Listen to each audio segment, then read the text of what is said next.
야권의 유력 대선 주자로 꼽히는 윤석열 전 검찰총장이 언제쯤이면 대권 도전에 대한 명확한 자신의 견해를 밝히게 될까요? 애매한 입장이 계속되니까 야권에서도 비판이 나오고 있는데 성공회대 최진봉 교수와 얘기를 나눠보겠습니다. 뚜렷하게 정치를 일단 할 거다. 그 다음 거는 또 언제 내놓겠다 이렇게 스케줄을 좀 얘기해 주면 좋은데 네. 가만히 있으니까 답답은 하네요. 그렇죠. 왜냐하면 사실은 이제 지금 야권에서는 가장 지지율이 높은 상황 아니겠습니까? 그런 예. 상황에서 국민들은 저번에 대한 기대감이 있는 거잖아요. 윤 전 총장에 대한 기대감이 있는 건데 그 기대감이 실체가 뭔지를 지금 확인을 못하고 있는 상황입니다. 예. 그러니까 국민들 입장에 답답할 수밖에 없다고 저는 보여요. 이제 뭐 제가 볼 때는 대선이 얼마 남지도 않았습니다. 그런데 유력한 대권 후보인 윤 전 총장 지지율도 야권에 제일 높은데 예. 그분에 대해서 국민이 아는 게 별로 없어요. 검찰총장으로서 일했던 것도 그 일했던 상황의 사건과 관련된 것만 알고 있지 본인이 정치적으로 어떤 소신을 갖고 있고 어떤 정치적 능력을 갖고 있고 이게 사실은 이제 일반 젊은 세대나 일반인들이 볼 때는 이게 자신 없는 거 아닌가 또는 준비가 안 돼 있는 거 아닌가 이런 이제 의혹이 생길 수밖에 없어서 이게 이제 사실은 전체적으로 보면 본인한테도 유리한 상황은 아니다. 네. 근데 이런 식의 화법이 이제 뭐 박명록의 글이라든가 또는 장모와 관련된 10원 한 장 뭐 이런 발언들에서 나오니까 그런 것들은 좀 미리 이렇게 공부를 하면서 다듬어서 이제 등장을 해야 될 것 같긴 합니다. 어느 정도 준비해서 왔을 텐데 이런 실수를 한 것은 이건 약간 좀 뭔가 문제가 있다고 저는 봐요. 그게 본인의 문제인지 아니면 도와주시는 분들이 그게 문제가 있는 건지 제가 잘 모르겠습니다만 그런 부분들은 빨리 바로잡지 않으면 앞으로 계속 논란이 될 수 있다고 저는 보고요.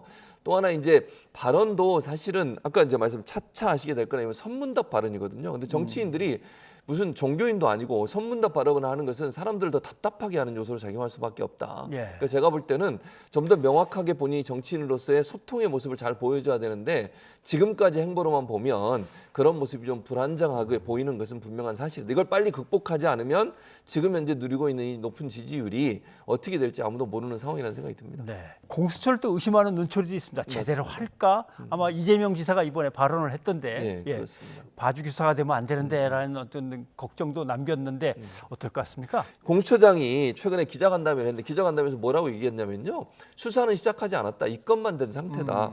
공정하게 수사할 거다. 대선에 영향 미치지 않겠다. 그러면 대선에 영향 미치지 않고 공정하게 수사하면 언제쯤 그런 결과가 나오겠습니까? 보세요. 윤석열 전 총장 관련된 사건을 수사하려면요. 압수수색이 필요하면 압수수색도 해야 되죠. 예. 관련자 불러 조사도 해야죠. 윤 전 총장 조사도 해야 됩니다.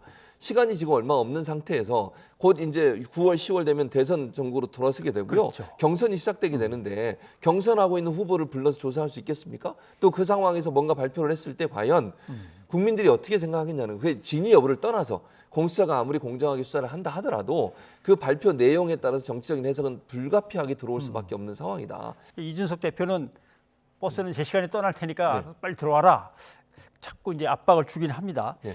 조금 더 시간을 가질 걸로 저는 개인적으로 생각합니다. 그러니까 6월 말 7월 초에 본인이 정치를 하겠다는 선언을 하더라도 바로 그런 국민의힘에 입당을 하느냐 그건 저는 아니라고 생각해요. 그러니까 윤석 대표가 얘기하는 것처럼 8월에 떠나니까 미리 들어와라고 얘기하는 것을 응답할 거라고 보지 않습니다. 그러니까 지금 윤석열 전 총장 입장에서는 제3지대에 좀 머물면서 본인의 몸값을 계속 띄우고 뭐 여차하면 그러니까 입당을 해서 본인이 유리한 환경이 된다면 입당을 하겠지만 지금 상황에서 입당하는 것보다 국민의힘이 먼저 자체적으로 후보를 만들어내고 선정하고 그리고 나서 지난번 서울시장 재보궐선거처럼 단일화 형태로 갈 가능성도 전혀 배제할 수 없다. 거기에 또 안철수 변수까지 있거든요. 이 세 가지 변수가 어떤 역할을 하느냐를 좀 지켜볼 가능성이 있기 때문에 저는 뭐 언론에서 예측하는 것처럼 윤 전 총장이 곧 입당할 거다라기보다는 조금 더 시간을 갖고 본인에게 유리한 환경이 뭔지를 판단할 거라고 보는데 그것이 본인한테 유리하게 작용할지는 그거는 지금 현재로서는 알 수 없습니다.